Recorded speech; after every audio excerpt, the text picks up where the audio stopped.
नमस्कार। मैं doctor Hemant Sharma, MD physician, online consultant.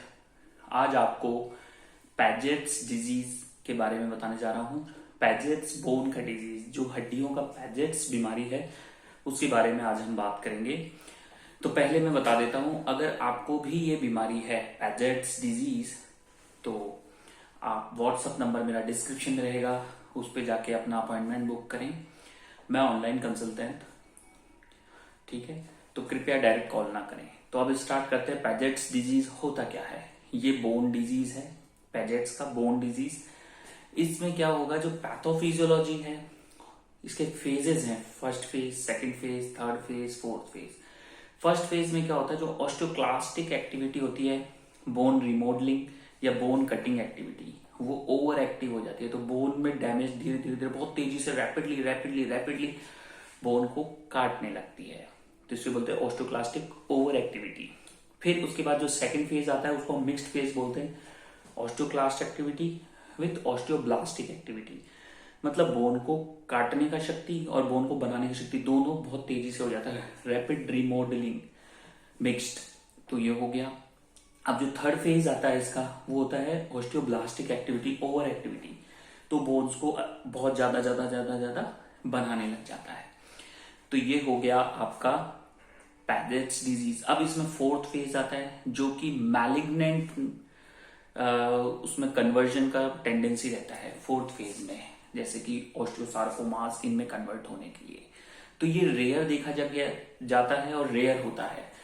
अब हम बात करेंगे ऐसा क्यों होता है भाई, पैजेट्स डिजीज ऐसा क्यों हो रहा है, किनको होता है। ये 55 से पहले रेयर है, पर 55 साल की उम्र के बाद कॉमन है। 8 से 9% लोगों में ये बीमारी देखी गई है, पैजेट्स डिजीज। अब इसमें जो 75% लोग होते हैं वो असिम्टोमेटिक होते हैं, उनमें कोई सिम्टम नहीं आता, कुछ तकलीफ नहीं होती, एकदम परफेक्टली फाइन होते हैं। तो ये पैजेट्स डिजीज का हुआ। अब इसके अंदर कारण क्या है, तो कारण इसका अननोन है, अभी तक किसी को पता नहीं है क्या कारण है, पर फिर भी कुछ थ्योरीज हैं इसकी कि पैजेट्स डिजीज ऐसे होता है। तो इसमें कुछ म्यूटेंट जीन्स होते हैं, तो वो देखा जाता है, TM1, ठीक है। दूसरा हम इसमें देखते हैं कुछ वायरल इन्फेक्शन इटियोलॉजी होता है, वायरल जैसे मीजल्स वायरस है, रेस्पिरेटरी सिंसिशियल वायरस है, उसके बाद पैजेट्स डिजीज का होना। अब हम बात करेंगे कि इसमें क्या क्या सिम्टम्स आएंगे। तो इसका मोस्ट कॉमन जो सिम्टम है वो है बोन पेन, हड्डियों का दर्द, ऑस्टियोआर्थराइटिस हो सकता है, पेन हो सकता है, बोन फ्रैक्चर्स हो सकते हैं। तो ये सारी चीजें रहेंगी। शायद QSQTM1 जीन है, वो मेरे को भी मेमोराइज नहीं है, या TSQTM1। तो QSQTM1 जीन के म्यूटेशन के बारे में बताया गया है। अब इसका डायग्नोसिस हम एक्सरे से देख सकते हैं, उसके अलावा हम इसमें MRI करा सकते हैं बोन्स का, जहां पे भी इफेक्टेड रीजन है। अब इसमें मोस्ट कॉमन हड्डियां कौन सी इन्वॉल्व होती है, जैसे टीबिया पैर की, फीमर पैर की, pelvis bone, clavicle, skull bone. तो पैजेट्स डिजीज में इन्वॉल्व होता है। अब जब स्कल बोन इसमें इन्वॉल्व हो जाता है, तो उससे क्या होता है कि जैसे हमारा ऑर्बिट है, तो इसका बोन भी बहुत रफ हो जाएगा और बहुत गैप छोटा हो जाएगा, तो वो ऑप्टिक नर्व का कंप्रेशन करेगा, तो हमें ब्लाइंडनेस हो सकता है। उसके अलावा ऑडिटरी कनाल है, ऑडिटरी कनाल का भी बोन एबनॉर्मल हो जाएगा और वो उसको छोटा हो जाएगा स्पेस, तो वहां पे वो नर्व को कंप्रेशन करेगा, तो क्या हो सकता है, डेफनेस, सुनाई नहीं देगा। उसके अलावा स्पाइनल सिम्टम्स आ सकते हैं, स्पाइनल स्टीनोसिस हो सकता है, बोन्स का वही बन रही है, फिर कट रही है, फिर बन रही है, तो एबनॉर्मल बोन का बनने से ये आपको सिम्टम आएगा। स्पाइनल कंप्रेशन हो सकता है, नर्व कंप्रेशन होगा, स्टीनोसिस हो जाएगा, स्पाइनल स्टीनोसिस। तो ये सारे सिम्टम्स हैं पैजेट्स डिजीज में। अब इसको हम टेस्ट करके देखेंगे। फॉर एग्जांपल एल्कलाइन फॉस्फेट इसमें बढ़ा हुआ रहता है, हायर साइड में होता है। तो मैंने एल्कलाइन फॉस्फेट बढ़ने के बहुत सारे और भी रीजन बताए थे, तो वो वीडियो आप देख सकते हैं, जैसे हेपेटाइटिस वगैरह, इन सब में एल्कलाइन फॉस्फेट बढ़ जाता है। और उसके अलावा पैजेट्स डिजीज में बढ़ता है। अब सीरम कैल्शियम और फॉस्फेट जो लेवल होता है वो इसमें नॉर्मल होता है, पैजेट्स डिजीज में नॉर्मल रहेगा।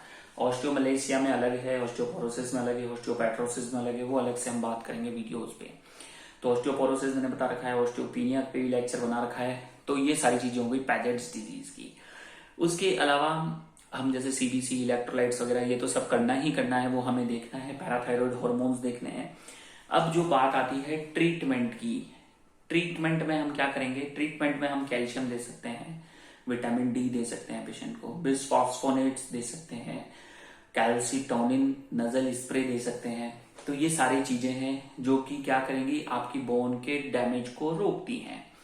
और सिम्टोमेटिक ट्रीटमेंट होता है इसका, आपको पेन में रिलीफ मिलेगा आफ्टर मेडिकेशन। इसके अलावा एक्सरसाइज है, अच्छा प्रॉपर डाइट आपको लेना है, और बहुत रेयर केसेस में कई बार सर्जरी का रिक्वायरमेंट भी पड़ता है जरूरी। तो बेटर यही है कि जैसे ही आपको सिम्टम्स आ रहे हैं बढ़ती उम्र के साथ, आप प्लीज कांटेक्ट करें अपने नियरेस्ट डॉक्टर से, या फिर अगर आपको ऑनलाइन ट्रीटमेंट चाहिए तो आप मेरे को व्हाट्सएप नंबर पे कांटेक्ट कर सकते हैं। लास्ट में थैंक यू, धन्यवाद। वीडियो अच्छा लगा तो लाइक करें, चैनल पे नए हैं तो सब्सक्राइब कर लें। और इसके कॉम्प्लिकेशंस काफी सारे हो सकते हैं, तो कॉम्प्लिकेशन से हमें बचना है। जैसे ये ब्लाइंडनेस मैंने बताया, ये कॉम्प्लिकेशन है, अंधा हो जाना, सुनाई कम देना, हड्डियों का मुड़ जाना, बोविंग ऑफ लेग्स या बनाना लेग हम बोल सकते हैं, फिर उसकी वजह से फ्रैक्चर का हो जाना। तो ओवर एक्टिविटी ऑफ ये बोन का प्रोसेस जो बनने का होता है, जैसे ऑस्टियोक्लास्ट, ऑस्टियोब्लास्ट एक्टिविटीज में, और रेयर केसेस में ये ऑस्टियोसार्कोमा नाम के कैंसर में भी कन्वर्ट होता है। ऑस्टियो मीन्स होता है बोन्स। तो लास्ट में थैंक यू, धन्यवाद, नमस्कार, गुड बाय।